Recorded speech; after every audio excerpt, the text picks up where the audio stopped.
Labdien! Cienījamās dāmas un kungi, klātesošie viesi un vispārējie. Mani sauc Arts un esmu SEB bankas inovāciju vadītājs. Patiesi prieks īstenībā šeit atrasties, kā bijušam, kā esošam šīs augstskolas arī absolventam, tādas labas patīkams sajūtas arī man šodien. Nu, lūk, kāpēc esmu šodien šeit ieradies? Ne jau tāpēc, lai jums pastāstītu, ko Bills Gates ir teicis pirms vairākiem gadiem. Jā, banka nozara ir izaicinājumi priekšā, ne tikai mēs, bet arī daudz citas nozares ir diezgan liela izaicinājumi priekšā. Kas tad šīs te pārmaiņas rada? Es domāju, ka jums visiem nav nekāds pārsteigums, jā, tie ir startupi, kas maina pilnībā nozares, un gribētu arī pajautāt jums, cik no jums klātesošajiem ir izmantojuši kaut reiz mūžā visus no šiem 4 pakalpojumiem. Paceļiet rokas, lūdzu. Cik? Esat izmantojuši kaut reizi šos pakalpojumus? Ne visus 4. Tas ir izaicinoši. Labi, vismaz 2 tad? Tā, gandrīz 32, jā, tad apmēram 30% auditorija, jā. Apsveic, jūs esat noteikti tie, kas veido šo te pasauli, palīdz veidot to pārmaiņu pasauli, un jūs šajā piedalāties. Ko tas nozīmē mums, bankai un nozarei kā tādai? Jā, mēs arī domājam, un mūsu vīzija atbildējuši šo ir pasaules klases līmeņa servis. Ko mēs ar to domājam? Tātad fokus uz pievienoto vērtību mūsu klientiem, veicināt inovāciju kultūru gan pašā uzņēmumā iekšā, gan arī palīdzēt to mūsu klientiem un, protams, noteikti labāk prioritātes. Tas ir tas mērķis, uz ko mums būtu jāiet. Bet īsumā par to stāstu, kādā veidā un kādiem instrumentiem mēs to darām. Resursi. Gribu mazliet citēt, nezinu, cik tas ir populāri vairs, bet Steve's Jobs kādreiz ir teicis par to, kas mums pieder. Mums pieder mūsu darbinieki, pieder mūsu idejas, un mums ir prieks katru rītu nākt uz darbu un satikt šos talantīgos cilvēkus sejā. Jo darbinieki ir, kas viņi ir uzņēmuma dvēsele un sirds. Es tikai piekrītu Steve'am Jobsam, bet varētu šo tēmu bišķiņ arī mazliet paplašināt. Jā, darbinieki tie ir mūsu resursi. Darbiniekos mēs ieguldam, un diezgan daudz ieguldam, lai viņi veidot šos nākotnes kompetences, lai spētu konkurēt nākotnē ar mākslīgo intelektu un arī ar robotiem. Protams, tas mums pakausīja kaut kur elpo, un drīz šī jaunā pasaule būs, un, protams, darbiniekiem būs jāmāk konkurēt šajos apstākļos. Nu, lūk, kas ir kodols? Kodols ir mūsu klienti. Klienti tātad tie ir tie, kas pasaka un palīdz mums noteikt prioritātes, uz kurien mums iet un kādus pakalpojumus mums vajadzētu attīstīt. Sadarbības partneri, jā, mēs neesam viens šajā ceļojumā, arī partneri mums palīdz, un viņi ir tie, ar kuriem mēs varam dalīties ar informāciju, ar resursiem, un tādā veidā mēs apusēji kļūstam gudrāk un spējam radīt kaut kādas vērtīgākas lietas. Kas tad ir šie galvenie, kā saka, pārmaiņu nesēju uzņēmumā? Protams, tie ir darbinieki. Pēc statistikas vidē apmēram 2,5% uzņēmuma darbinieki ir, tā teikt, inovatori, jeb saucamie driveri, kas spēj pacelt, jeb novest idejas līdz galam.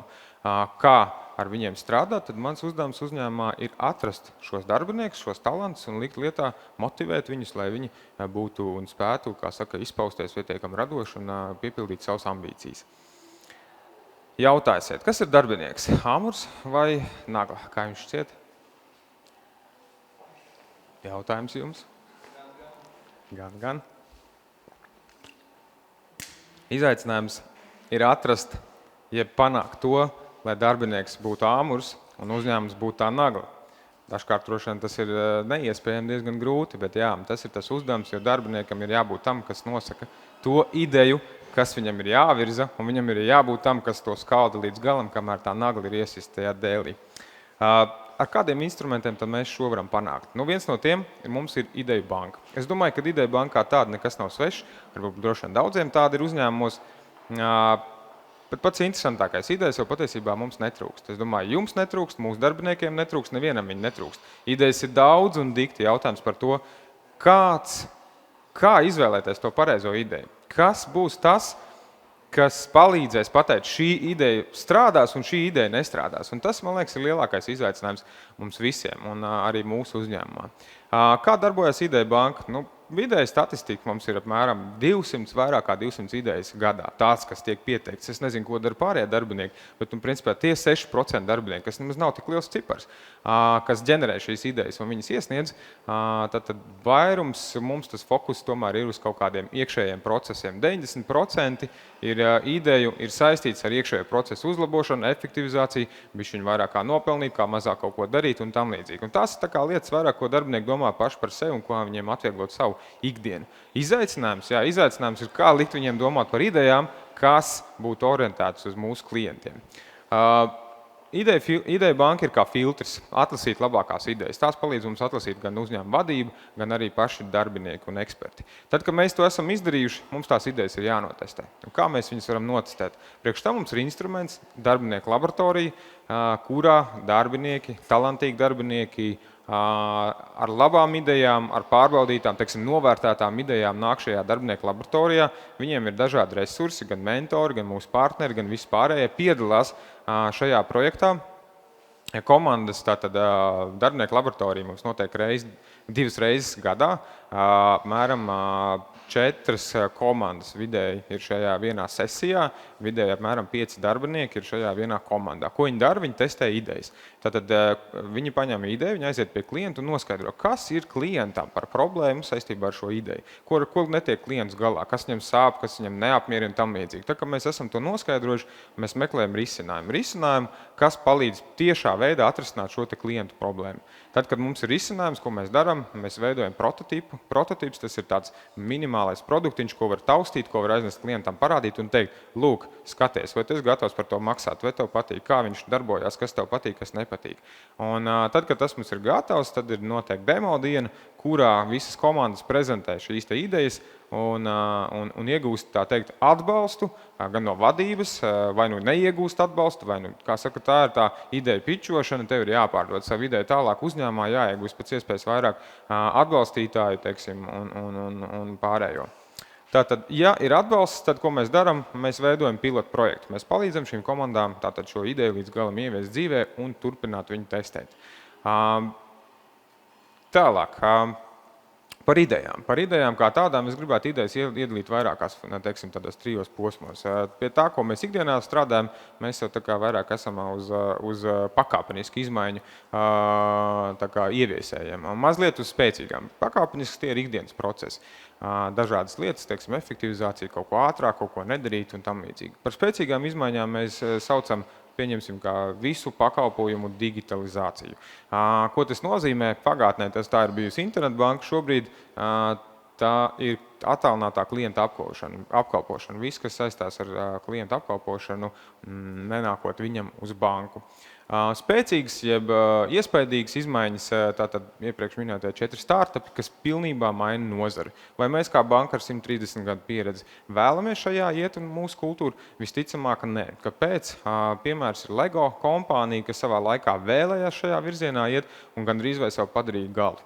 Jā, tiemžēl tādā, teiksim, mūsdienu kompānija, teiksim, liela, stabila kompānija ar tādām stabilām vērtībām, šis te gājiens uz ļoti, ļoti iespaidīgām izmaiņām var būt diezgan izšķirošs. Lūk, par idejām, kādas mēs paši esam ieviesuši. Tātad 2 gadu laikā, kur darbinieki velta apmēram 20% savu darba laiku, šajā projektā mēs esam ieviesuši idejas, kas vairāk orientētas uz iekšējā procesa sakārtošanu, teiksim, pārdošanu un tam līdzīgām lietām. Viens no tiem bija internetbankā. Mums tika veidots ļoti specifiski un mērķēt pēc klientu vajadzībām, saprast, ko klients vēlās, un pēc tam piedāvāt viņam pakalpojumu 3 soļos, nonākt pie sadarbības partneri, kas piedāvā ļoti izcilu, ļoti labu, tirgū nepieejamu piedāvājumu. Klientam viss, kas atlika, tikai nospirst 3 soļos, piekrist, un praktiski pār minūšu laikā viņš jau bija parakstījis digitāli attālināt līgumu un kļuva par šī uzņēmuma pakalpojumu lietotāju. Tas ir viens. Otrs viens no mūsu projektiem bija tāda iekšējā procesa sakārtošana, personāla pārunas ikgadējās. Un tajās mēs veicām tādu kā uzlabojumu, ja atradām dažādas instrumentus, kā motivēt darbiniekus, kā viņiem vieglāk panākt to, lai viņi spētu šajās pārunās, teiksim, piedalīties ar lielāku atdevu un lielāku interesi. Par kādām idejām mēs runājam šobrīd, mums ir aktuāli. Mēs strādājam šobrīd pie idejām, kas saistīts par to, kā kļūt par klientu nenākot uz banku un kāds varētu būt nākotnes klienta vajadzības, jeb pakalpojumi. Par atziņām. Atziņas, jeb teiksim tāds, kas mūs lielākie izaicinājumi? Lielākais izaicinājums ir panākt darbiniekos pēc iespējas lielākas ambīcijas un parādīt viņam to, ka viņš spēj un viņš ir gatavs realizēt savas idejas un viņam šī vide ir piemērota, lai viņš to darītu. Kas traucē? Traucē mazliet vide. Vide tas nozīmē to, ja tu atrodies ikdienā vienā vietā, un tev paralēli jāpārslēdzās no viena projekta, kas ir daudz interesantāks un kuram tu nevēlat varbūt daudz laika, ir diezgan grūti darbiniekiem to izdarīt. Un tā ir tā jaunā kultūra, ja tās, kā teikt, multitaskings darbiniekiem ir nepieciešams arī šīs prasmes paralēli attīstīt.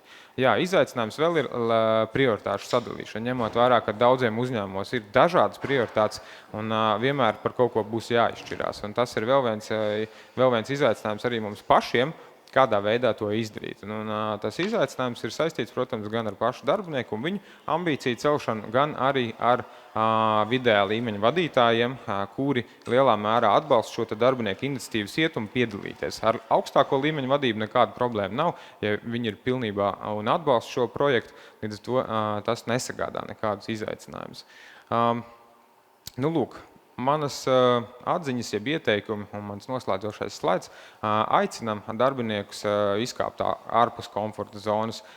Neviens nav īsti varbūt pieredzis daudz dalīties savām idejām, viņas attīstīt līdz galam varbūt neizprat. Bet tas, ko es jums aicinu darīt, ja jūs vēl neesat savā uzņēmumā sākuši veidot inovāciju kultūru, dariet to, attīstiet to, un mans ieteikums ir tāds, atrodiet tos 2,5% statistiski, tos inovatorus, ļaujiet, lai viņi kļūst par jūsu vēstnešiem, lai viņi neso ziņu tālāk uzņēmumā un lai viņi palīdz jums šo lietu darīt un novest līdz galam. Vēl viens mans pēdējais ieteikums ir digitālā komunikācija un moderna mūsdienīga komunikācija jums pilnīgi noteikti palīdzēs. Tas ir vēl viens veids, kādā veidā iesaistīt darbiniekus un parādīt viņiem to, kādi ir jūsu mērķi un kādas ir viņu iespējas. Dodiet pēc iespējas vairāk darbiniekiem iespēju balsot, pieteikties, teikt komentus, dalīties, un tad jau tālāk strādājiet ar to, kas jums būs. Paldies!